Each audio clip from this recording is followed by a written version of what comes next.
inside. بالکل اسی طریقے سے یہ چاہتے ہیں کہ وہ صورتحال یہاں پیدا ہو جائے اور ہمارے لیے یہ جواز ہو اور ہم کم سے کم پاکستان کے ایٹمی دانت توڑ دیں. اس لیے کہ یہ ایٹم جو ہے پاکستان کا یہ کسی کو بھی ہضم نہیں ہو رہا. پوری دنیا کفر جو ہے انہوں نے آج تک کسی نے انگلی نہیں اٹھائی انڈین کو بم کو ہندو بم کسی نے نہیں کہا, اسرائیلی بم کو کسی نے یہودی بم نہیں کہا, اور پاکستان کا بم جو اسلامی بم ہے. یہ جو پورا عالم کفر اس وقت جو ہے جمع ہوا ہے اور کروسیڈ شروع کی ہے. یہ 2001 سے جو کچھ کیا ہے بش نے, یہ کروسیڈ تھا. اس نے کہا کروسیڈ, یہ کروسیڈ بعد میں وہ لفظ واپس لیا ہے.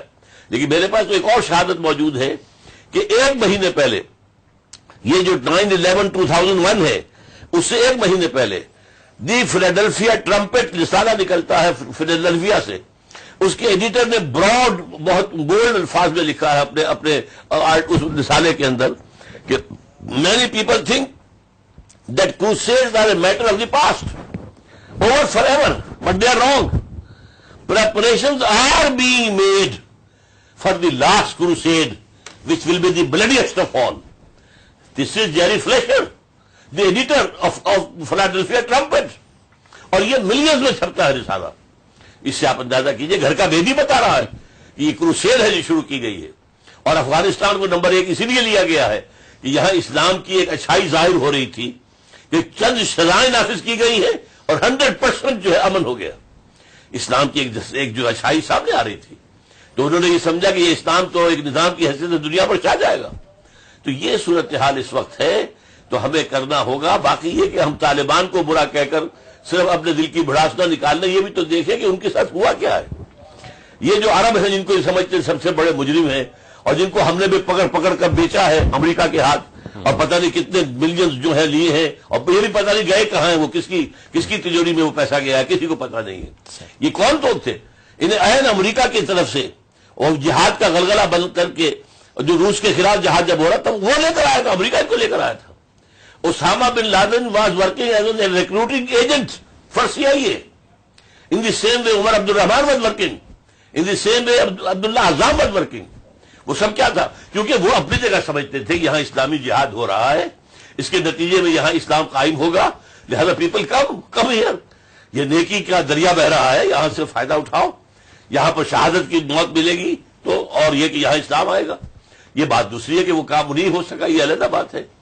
تو بہرحال اس کے بعد اب اس کو انہی کو دشمن بنا دیا گیا, جو کہ ان کے مہمان بن کر آئے تھے, اور ان کے جو ہے وہ بہت ہی عزیز تھے اور محبوب تھے. تو اب پیچیدہ ہے صورتحال, بہت اتنی سادہ نہیں ہے جتنی آپ سمجھتے ہیں. جی اچھا صحیح. یہ ایک کال ہے عبد الباسط حیدرآباد سے, لیکن ان کا سوال لے کے پھر بریک کے بعد جواب دیں گے. جی سر عبد الباسط صاحب السلام علیکم.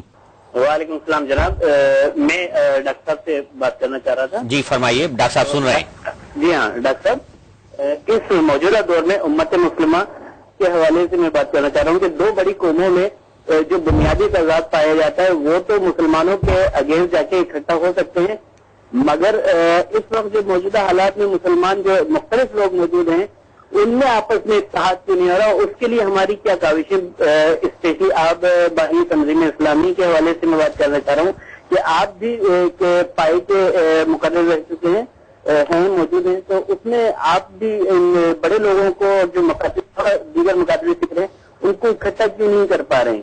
جی ٹھیک ہے انشاءاللہ. جی مہربانی سائیں,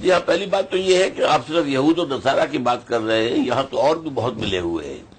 سب سے بڑھ کر ہندو ملا ہوا ہے اب, اور جو انڈیا اور اسرائیل اور کرسچینز کے اندر خاص طور پر نیو کونز جو کہلاتے ہیں, نیو کنزرویٹوس, تو یہ ایک وحدت بن چکے ہیں. مسلمانوں کا معاملہ یہ ہے کہ جیسے کوئی ایک شخص بیمار ہو جائے, بوڑھا ہو جائے, تو اس کے اندر بہت سے عوارض پیدا ہو جاتے ہیں. اس وقت ہماری امت جو ہے وہ بڑھاپے کے دور میں ہے. ایک اس کے اندر سے نئی امت کو اٹھانا جو ہے وہ ایک کام ہے کہ کیا جائے. اس کی مثال دیتا ہوں میں آپ کو. جب مصر سے حضرت موسیٰ کے ساتھ بنی اسرائیل نکلے فرعون کی غلامی سے نجات پا کر تو 6 لاکھ آدمی ساتھ تھے. جب جنگ کا مرحلہ آیا اور کہا کہ اب بھائی بس فلسطین میں داخل ہو جاؤ اور جنگ کرو، تو 2 آدمی نکلے 6 لاکھ میں سے. کیوں کہ وہ جو اتنا عرصہ غلامی کا انہوں نے کاٹا تھا اور فرعون کی غلامی کے اندر، اس میں ان کی غیرت اور حمیت کچھ نہیں گئی تھی. غلامی کے اندر جو ہے انسان کے اندر سے غیرت اور حمیت ختم ہو جاتی ہے. وہ ان کی گویا کہ انسانی غیرت اور حمیت کچھ نہیں ہوئی، تمہیں ہمت ہی نہیں تھی. لہذا اللہ نے کیا کیا، 40 برس کی سزا دے دی. اگر کہ تم بزدلی نہ دکھاتے تو ہم ابھی تمہیں فلسطین دے دیتے اور تمہاری حکومت قائم ہو جاتی. تم نے بزدلی دکھائی ہے، اب اسی صحرا میں 40 برس بھٹکتے پھرو گے. یتیہون فی الارض 40 سنۃ. اور اس کے بعد کیا ہوا، اس 40 سال کے دوران وہ ساری نسل ختم ہو گئی جو غلامی کا داغ لے کر آئی تھی. وہ نسل ختم. اب وہاں صحرا میں جو پیدا ہوئے ہیں وہ بڑھ کر جوان ہوئے ہیں. تو فطرت کے مقاصد کی کرتا ہے نگہبانی، یا بندہ صحرائی یا مرد کوہستانی. انہوں نے پھر جنگ کی ہے. حضرت موسیٰ علیہ السلام کے خلیفہ یوشع ابن نون کی سرکردگی میں اور پھر فلسطین کو فتح کیا ہے. اسی طرح ہمارے اندر بھی اب ضرورت اس خبر کی ہے کہ ہمارے بڑے بزرگ، اب ان کا ادب تو کرنا چاہیے، لیکن وہ غلامی کے اندر سے گزر کے آئے، اور اس میں یہ کہ 200 برس کی غلامی، کئی نسلیں غلامی، غسلاً بعد نسل غلامی. تو اس کا یقیناً یہ ہے کہ ان کے اندر وہ ہمت اور وہ قوت نہیں رہی. اب یہ ہے کہ اس نوجوان نسل میں سے ایک نئی امت جو ہے برپا ہو، اور وہ اللہ کرے کہ ہوگی، امید ہے کہ ہوگی انشاءاللہ. اس کے آثار ہیں. یہ اللہ کی مہلت دینے پر ہے. اللہ ہمیں کتنی مہلت ابھی دیتا ہے، اور اللہ کی طرف سے کسی آخری عذاب کا کوئی فیصلہ نہ ہو جائے اس عرصے میں. اللہ کرے کہ ہمیں مہلت ملے تو انشاءاللہ ایک نئی امت، اس امت کے اندر جیسے آپ کہتے ہیں اسٹیٹ ود ان اسٹیٹ، اسی طرح امہ ود ان امہ. ایک بڑی امت ہے امت محمد صلی اللہ علیہ وسلم، جس میں 1.5 ارب انسان ہیں. ان میں کتنے لوگ ہیں کہ جو سمجھتے ہو کہ اپنے ایمان کے لیے وہ زندگی دینے کو تیار ہو جائیں گے. ان لوگوں کو جمع کر کے ایک نئی امت بنائی جائے گی انشاءاللہ، اور اس کے لیے کام ہو رہا ہے انشاءاللہ. صحیح. ابھی جاوید صاحب ہیں حیدرآباد سے. جی السلام علیکم جاوید صاحب. وعلیکم السلام سر. میں پہلے تو مہران ٹی وی کو بہت بہت مبارک دیتا ہوں کہ ڈاکٹر صاحب جیسی شخصیت کو آپ نے بلایا ہے یہاں پہ. اور میرے والد صاحب بہت بڑے مطلب جو ہے وہ پسند کرتے ہیں ڈاکٹر صاحب کو. جی جی. میں ڈاکٹر صاحب سے بات کرنا چاہوں گا آپ تو. جی ہاں سوال کریں ڈاکٹر صاحب. سن رہے ہیں. سوال میرا یہ ہے کہ ڈاکٹر صاحب سے کہ یہ آخری وقت چل رہا ہے مطلب، تو اندازہ کیا ہے کہ خروج دجال کب تک ہو سکتا ہے، اور اسے بچنے کے لیے ہمیں کیا کرنا چاہیے؟ دیکھیے میرے اندازے میں یہ 15th سینچری آف ہجرہ، اسی میں یہ کام ہو جانا ہے. باقی اندازہ ہے یہ، اس کو کسی بھی یہ نہ سمجھا جائے کہ کوئی نص قرآنی ہے یا حدیث کی کوئی نص ہے اس کی بنیاد پر میں کہہ رہا ہوں، نہیں.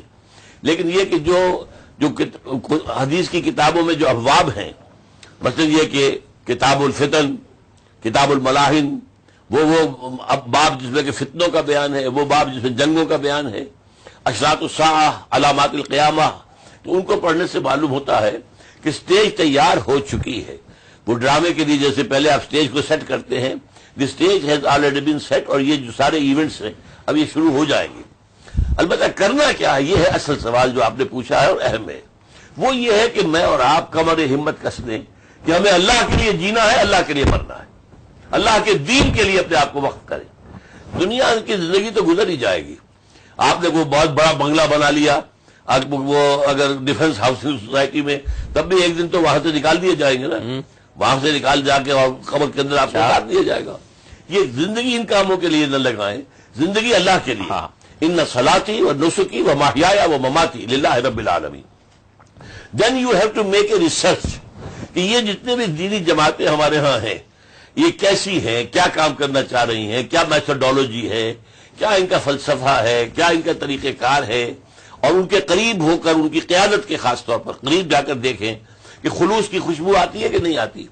یہ انسان کا دل بتا دیتا ہے. انسان کے اندر یہ سکس سینس جسے ہم کہتے ہیں، یہ سکس سینس ہوتی ہے، پتہ چل جاتا ہے کہ یہ شخص جو ہے یہ واقعتاً ہی مینس واٹ ہی سیز، اور یہ شخص جو کچھ کہہ رہا ہے ایسے بات بنا رہا ہے، خود سازی کر رہا ہے.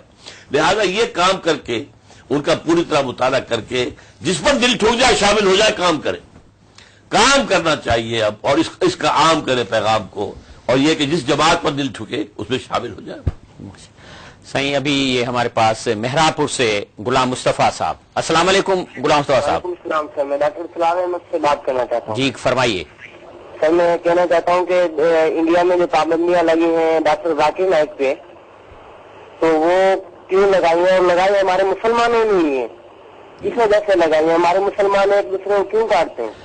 فرما رہے ہیں کہ ڈاکٹر ذاکر نائک پہ انڈیا میں پابندی لگی اور یہ پابندی مسلمانوں نے لگائی ہے. وہ سوال کر رہے ہیں کہ مسلمانوں پہ کیوں، کس چیز کی پابندیاں لگا رہے ہیں؟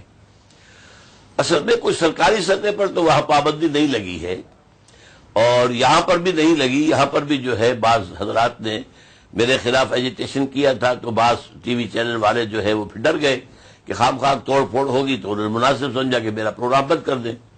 وہ اصل میں ہمارے ہاں کی فرقے واریت ہے، یہ فرقہ پرستی ہے اصل میں، کہ جو ہمیں اندر ہی اندر کھوکھلا کر رہی ہے. ڈاکٹر ذاکر نائک کی بات کریں. ڈاکٹر ذاکر نائک کی بھی بات یہ ہوئی ہے کہ انہوں نے کوئی جملہ ایسے کہہ دیا تھا جو ہمارے اہل تشیع بھائیوں کو بہت برا لگا. اسی طریقے سے وہ چونکہ شافعی ہیں اور وہ توحید کا معاملہ جو ہے ان کا، اس میں ان کے حساسیت ہے، تو بعض چیزیں انہوں نے ایسی کہہ دی جو ہمارے ہاں جو خوش عقیدہ حضرات ہمارے ہیں وہ انہیں پسند نہیں آئی. تو یہ تو ہوگا، کون شخص ہے دنیا میں، نبی کو ماننے والے سب نہیں تھے تو کون اور ہوگا جسے سب مان لیں گے؟ اور ظاہر بات ہے کوئی شخص جو ہے وہ خطا سے بری بھی نہیں ہے، غلطی بھی ہو جاتی ہے، لیکن یہ کام کرتے رہنا چاہیے. ابھی تک میرے علم میں بھارت کی حکومت کی طرف سے ان پر کوئی پابندی نہیں ہے، اگرچہ انہیں خوف ہے کہ اگر وہ پاکستان آئے